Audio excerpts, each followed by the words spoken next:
Yeah, let's talk about real estate prices. The last couple years have been absolutely incredible. But to the credit to the people, when I got into real estate, and I myself as a real estate investor looking to buy more, been trying to buy as much as I can. But ever since I got into real estate from 2015, been listening to podcasts and people, really smart people, have been saying, if you lock in an interest rate at a really low rate, you can get a 3% back then. Well, that's basically at the level of inflation, and any kind of tiny little thing that could send inflation higher, basically you're going to make out like a bandit. You can raise the rents, but your payment is going to stay locked for 30 years. And with the government, because like raising taxes is really painful with the government debt and the way that, the way our system is designed in general, that any kind of mistake by the Federal Reserve would send inflation really high, and would basically really, really, really benefit property owners. And that's exactly what happened. Even though they did quantitative easing or just all sorts of stimulus, it actually finally happened. They injected so much hot liquidity into the market with all the SBA loans, all the stimulus checks. Just the market's been flush with cash.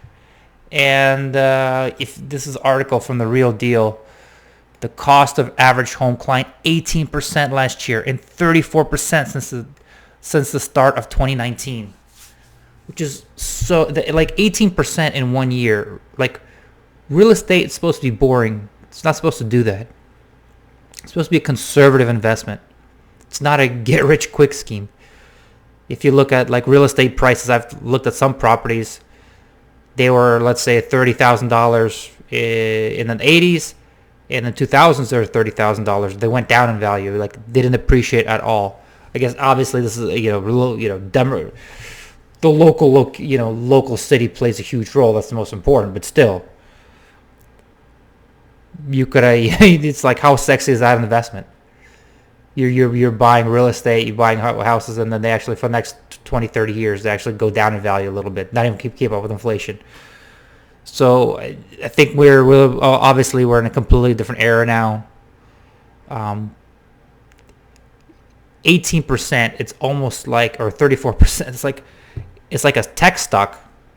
But here's the difference. The leverage is the huge difference. Because with real estate, most people buy with 5 to 10% down. That meaning that the other 90% is borrowed. In the stock market, yeah, you can buy some tech stocks, you can hit it lucky and get a 18% gain, but you just don't have that leverage. And on top of that, even if you can get some kind of a leverage from Robinhood or whatever, when it starts going down, you get a margin call. Here it's, well, if it goes down, they can't call your loan as long as you make your payment. Rents hardly go down, so everything about it has been crazy. I mean, I can attest to. I'm personally right now looking at to buy, add to my portfolio, add to buy a couple more buildings, 3 or 4 units, both each building. I'm trying to do that this year, and every day I've been checking. I check the Zillow, Redfin, 3 or 4 times a day, and it's getting worse and worse and worse. Multifamilies, 2 to 3 units that are like make sense, or actually like were good deals, or you can buy it, you can increase the rents, or you would at least break even as soon as you buy, or make a little bit of profit and have a little rental, have a little upside. Been disappearing off the market.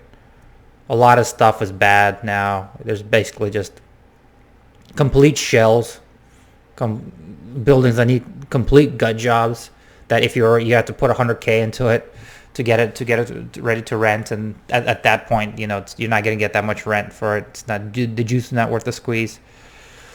And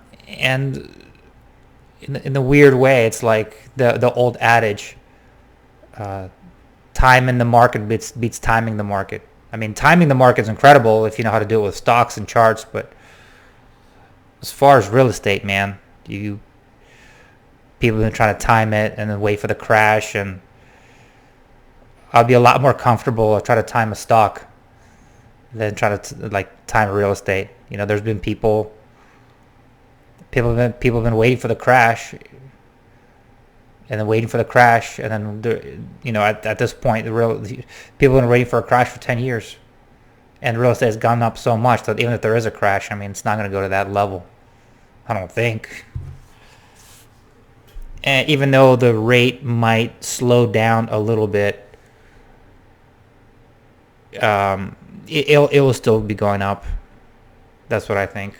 I think a lot of these people that are calling for crashes, they probably don't understand the amount of pent-up demand, how much money there is out there that any kind of inventory just get gobbled up immediately. So this article, it's kind of a short article here, but so in 2019, real estate went up 3.6%. Average home price surged by nearly triple rate in 2020, ending up that year more than 9%. Last year, price increases accelerated even further, soaring another 18% from 2020. And the thing is with real estate, I think what fuels the fire is this.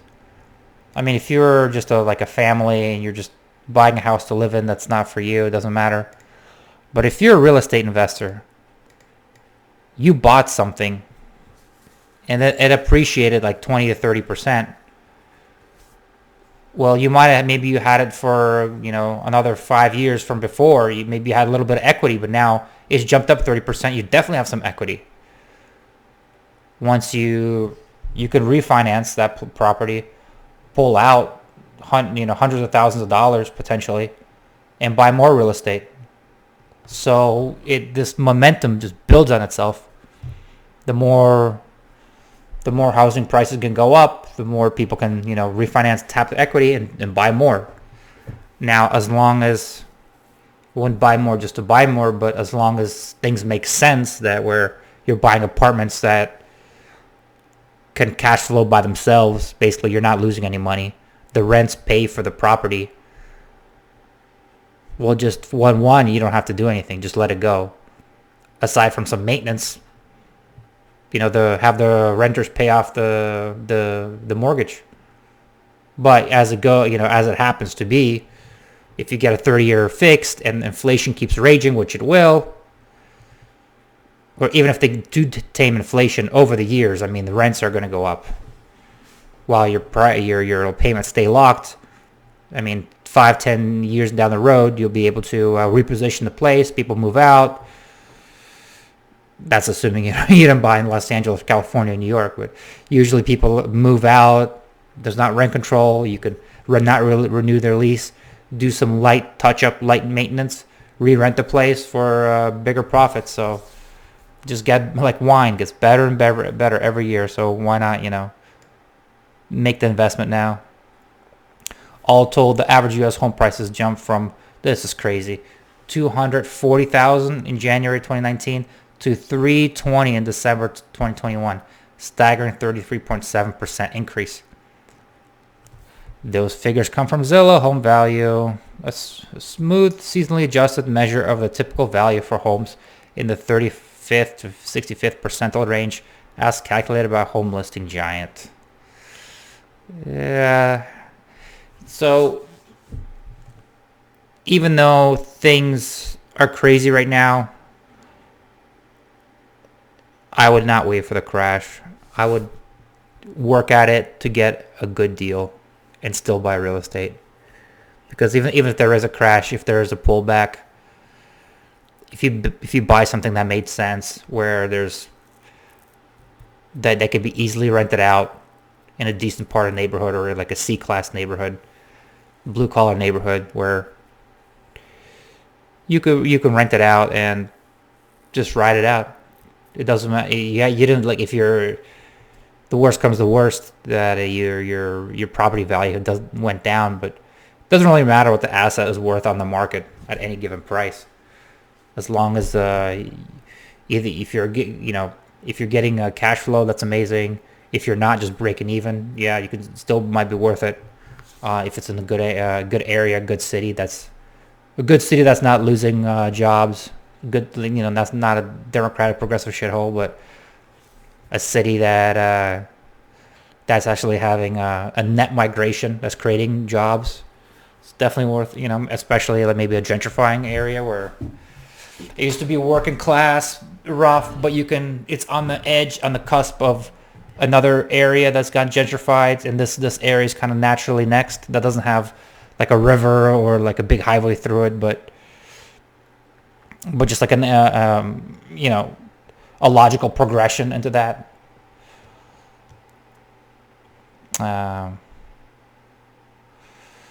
Upward spiral in prices attracted investors who snapped a record of 18.2% of all U.S. home purchases purchased in the third quarter, according to a report by Redfin.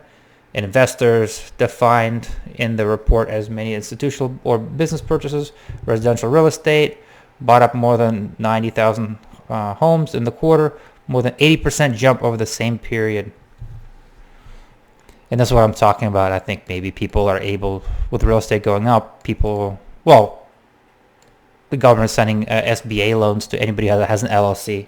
People getting $100,000 checks. People getting all sorts of checks in the mail. Of course, if you get a windfall of money, makes sense just to put it into real estate. Use it as a down payment.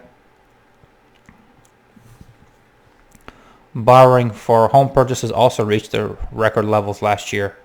Mortgage lenders doled out more than $1.6 trillion in loans in 2012-21, topping the $1.5 trillion lent in 2020, beating the record of 1.5 set in 2005 as the housing bubble was starting to peak. But don't be misled here. Even though the lending are a tiny bit loosened up, basically most of the lenders that are giving out loans these days they have very strict criteria as far as debt to income and credit score and stuff like that. It's not like they're giving away money for free. Although there are I believe some positive developments in the investment space, where you have these called debt to service cover ratio loans. Basically, if you're freelance income, I mean, it's not going to be the cheapest money. If you want the cheapest possible rate, just you have to show your taxes. But, if somebody has a non-traditional job, like a freelance income, they pay themselves to the LLC, have all sorts of deductions, this and that. An amazing way to go would be a debt to service cover ratio loan, meaning you put 20% down, and as long as the rents, like if you have a duplex, triplex, they just add up the rents. They just got to cover it has to be the same or more than the mortgage payment.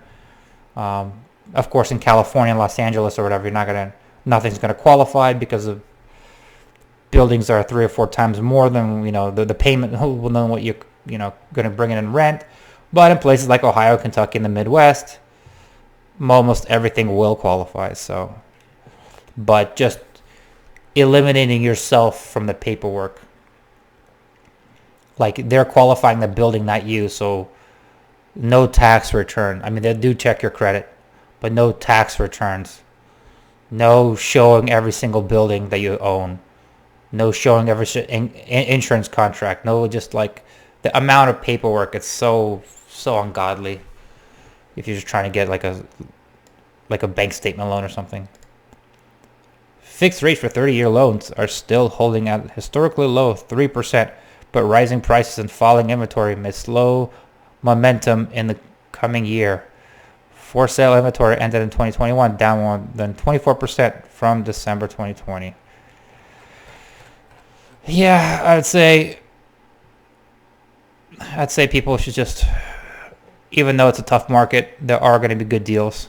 There's a lot of deals if somebody's ready and willing and actually wants to put in the work.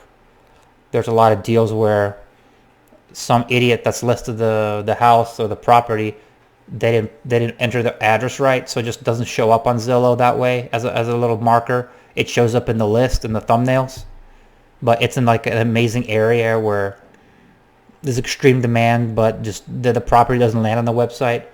There are deals if you crack open Craigslist. They're a deal for sale by owner. You know, there's a lot of, if somebody really wanted to spend like hours a day combing through things and like really, really, really wanted to get themselves on the property ladder, I would definitely recommend they do so.